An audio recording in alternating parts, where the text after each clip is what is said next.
Now You Know BC is brought to you by your Pacific Toyota dealers. Explore our province in the all-electric BZ. Fast charging, long range, and ready for adventure.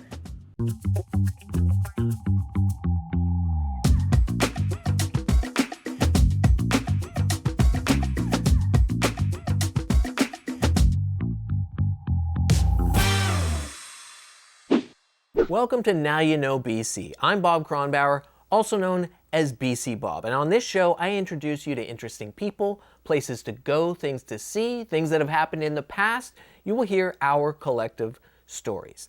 This week, I'm bringing you some stories about some of our Chinese-Canadian friends here. From the first Asian NHL player who hailed from Vernon to some military history you most likely don't know, and more. Let's dig in.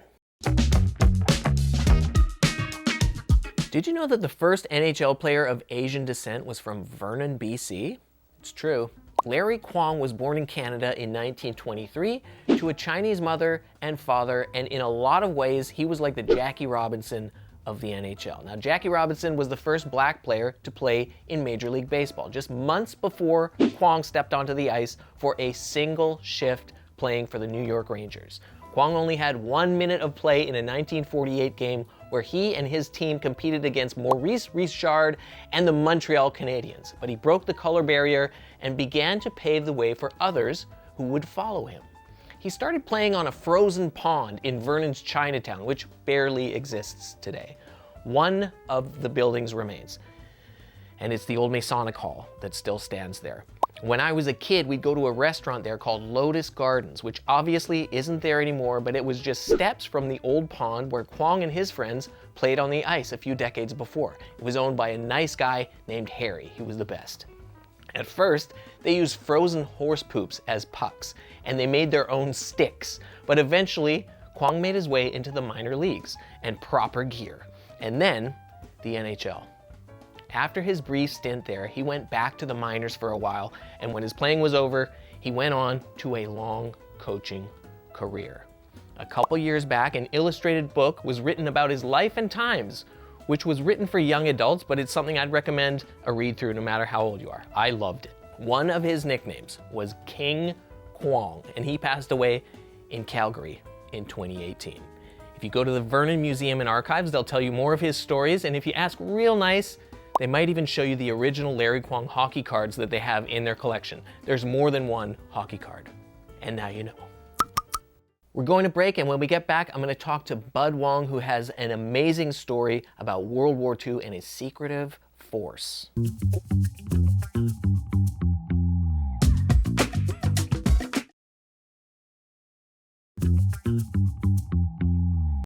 My guest today has so many stories to tell that I worry a quick interview will not do him justice. So I really hope to bring him back on a future episode, but Randall Wong is known as Bud to most people who know him, and he was not only the longest serving judge in BC's history, but he was also the first Chinese-Canadian provincial crown counsel here. His parents owned the legendary diner, the Ovaltine Cafe, which is where he was inspired to get into law, and despite the amazing story he has about his own life, today, we're talking about some other folks. Bud is currently the president of the board of directors of the Chinese-Canadian Military Museum Society here in Vancouver. He's got an interesting war story or two to tell us. Welcome, Bud. Thank you.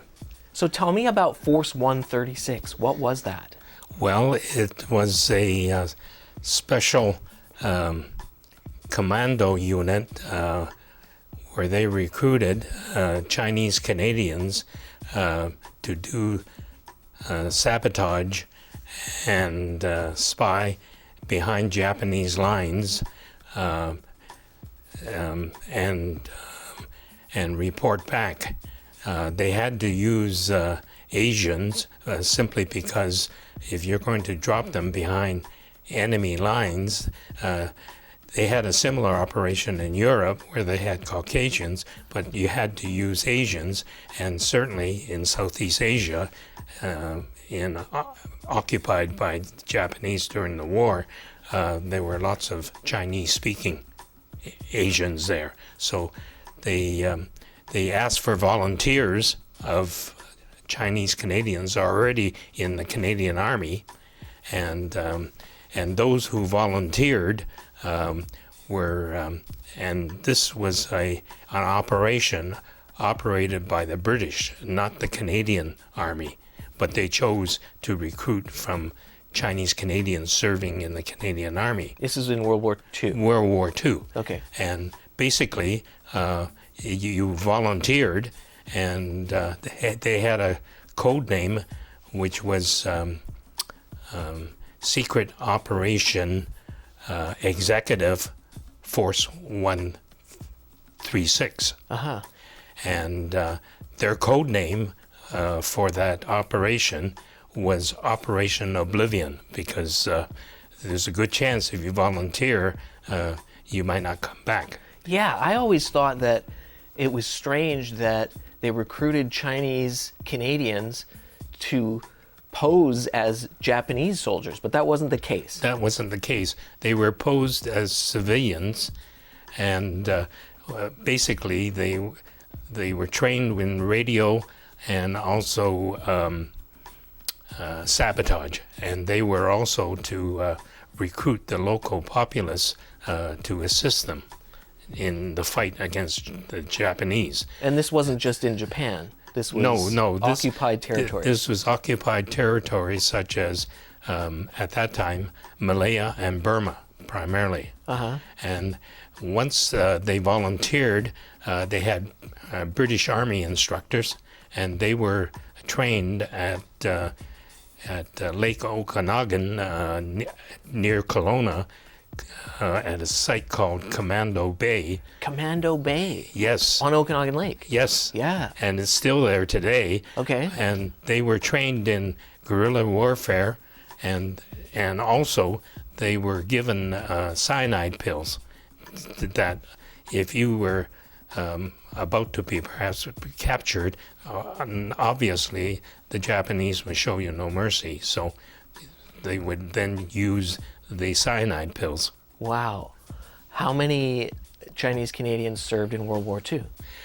Basically, there were slightly over 600. There were some women, but they served in the office and administrative posts. Now, the 600 served in all of the services, namely the Army, the Navy, and the Air Force. Right. Do we know how many people were in Force 136? They think basically probably about 50 to 55. Okay. And they were all young men. They were probably 19 or 20 at that time. Yeah. And none of them were allowed to talk about it for a long time. Like this didn't come out for a while. That's right. They were sworn to secrecy. They were told that they should not talk about it for at least 30 years. But that wasn't unusual because people knew that World War II veterans and returning soldiers didn't like to talk about the war. Uh-huh. And basically they only opened up when they were elderly. Huh. And so they just said, "Oh, I was in the war." Like they wouldn't really. Well, they may have mentioned that they were in Force 136. Sure. And that they did commando work, but they didn't talk about the details. Right. And as a matter of fact, Ottawa has no official record of them because it was strictly a British operation. But they were Canadian recruits. That's right. Huh. Right. And the only archive of their service and the details are found only in the Imperial Archive in London. Fascinating. Huh. Well, I hope to learn more about this in the future. I'm going to have you back. We're going to talk to you about Gim Wong in the next season, if you will come back and talk to us next season. Thank you so much for joining us and telling us this story. My pleasure. Coming up next, Neena is going to be on the street talking to some folks.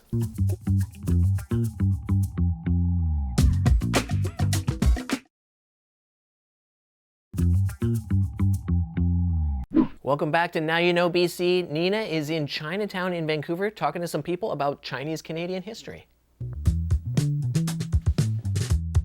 I'm Neena Savage, and this is Street Survey. Today we're here at the Chinatown Storytelling Centre talking to folks about Chinese Canadian history, what that means to them, and what we can learn about our past to create a better future. We are a cultural institution, the first of its kind in Canada, and of course in Vancouver, to tell the stories of Chinese Canadians from what we like to say, the bottom up. So we have stories here from ordinary people, from people who've achieved great things, and we've told those stories from our perspective. I work at the archives department.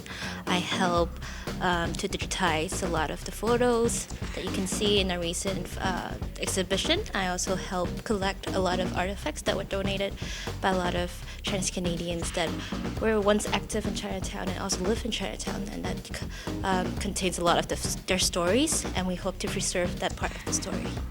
We actually are from Vancouver, but it's just wanting to learn more about our own city and like our history of our people, basically. We've never really, I guess, walked around as much, so yeah.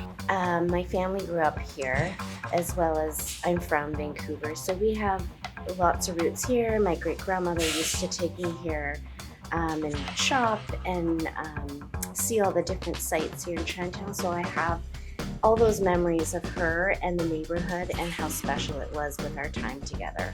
And what is different and unique about Vancouver's Chinatown?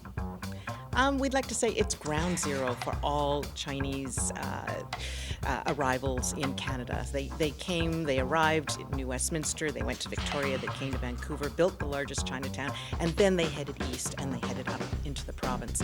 Also, I learned a lot about how food was made and like shopping and groceries. What do I do in Chinatown? What would be your recommendation for the perfect day in Vancouver, Chinatown?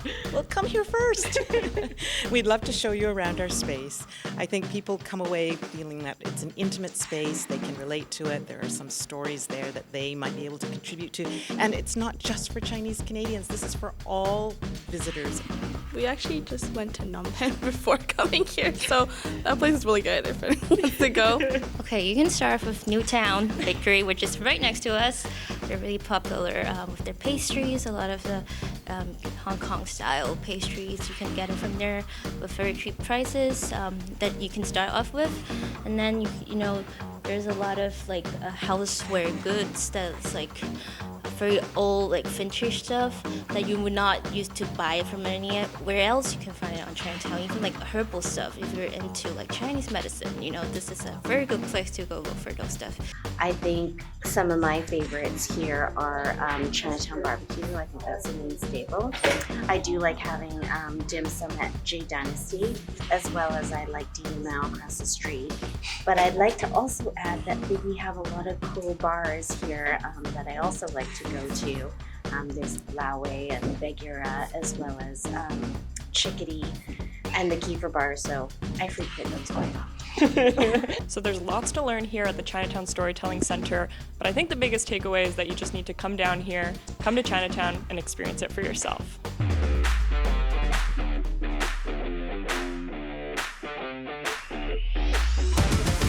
We're going on a BC road trip to my hometown, which is also the hometown of hockey great Larry Kwong. Yes, we went here last season. We're going here again. We might go here again next season. Vernon, BC in the North Okanagan, which is just as much home to the Ogopogo as Kelowna is. The Ogopogo is in Okanagan Lake, which stretches all the way up to Vernon. Maybe you didn't know that. There's also beautiful Kalamalka Lake, and if you're thinking of a hike, this is definitely your spot. My favorite trail in Kalamalka Lake Provincial Park is a fairly mellow one that takes you through some grasslands and down into Cousins Bay.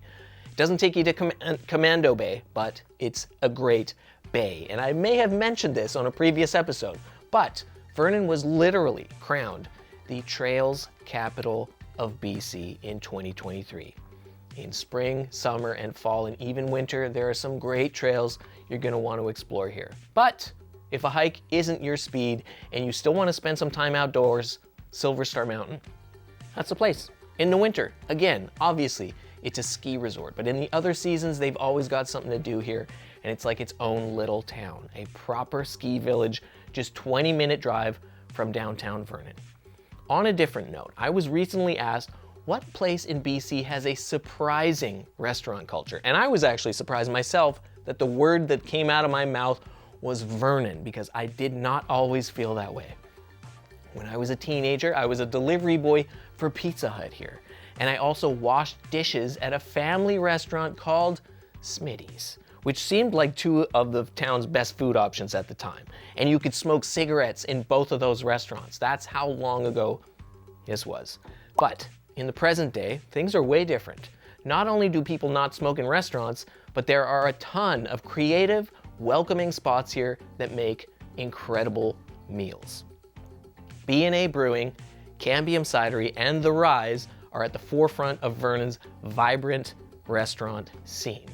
I know this because a couple months back, I was invited by the North Okanagan Community Living Society to be their celebrity judge of their annual fundraiser, which they get a bunch of restaurants to compete in a challenge to make the best, most creative burger in town. And again, we are using the word celebrity very loosely here, okay? $5 from the sale of each burger sold during their month-long campaign went into helping the charity deliver their services, which mostly are helping people with disabilities live independently in their own homes. They raised over $30,000, and my favorite burger was at B&A Brewing, which also has an amazing atmosphere with vintage decor and a full bowling alley inside.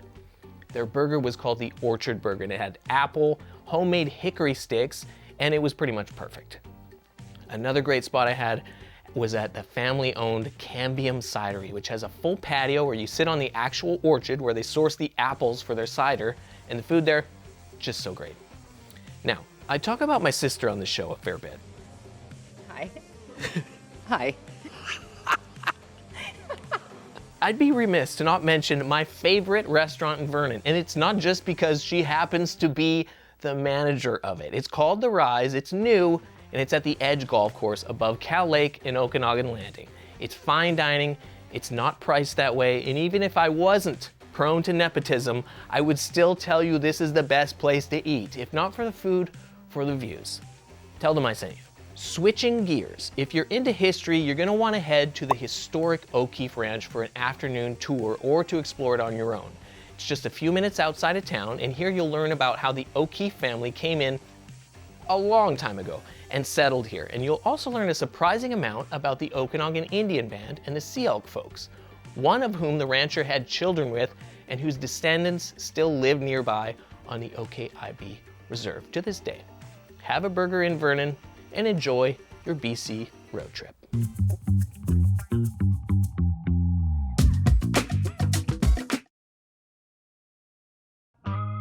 This piece of history is proudly supported by the Museum of Vancouver. Vancouver's story begins here.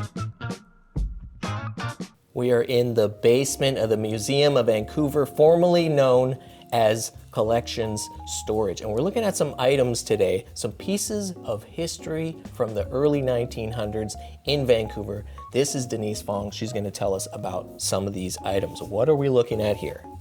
So we've pulled a few items from the early 1900s that kind of helps us understand the context of our racial relationships in the early 1900s.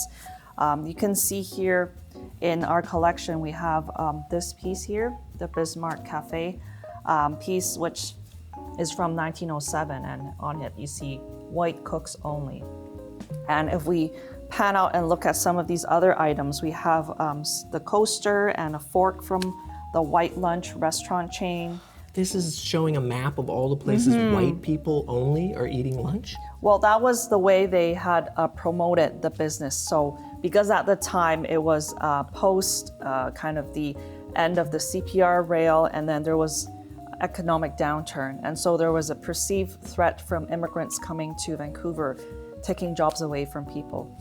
So at that time, there were a lot of people that were organizing, some labor unions and some Asiatic Exclusion League type of organizations that were banding together to kind of resist immigrants from coming in and feeling like they are taking away their job opportunities. Right. And so a lot of these businesses that beyond even 1907 and onward promoted only white Canadian workmen employed, white help only, as a way to kind of attract customers to their establishment, saying we don't hire non-white people and we only welcome white customers. But if you look deeper into the historical records, you can see that there are a bit of nuances, and over time things change.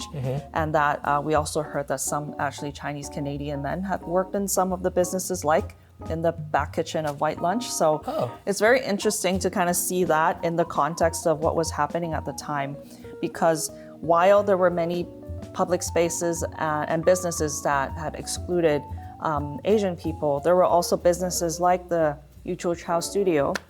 This photo studio was established by a Chinese Canadian man around 1906, 1907, and his business welcomed everybody. So while a lot of businesses only welcome white customers, they welcomed customers from Chinese Canadian background, Japanese Canadian, South Asian, Eastern European.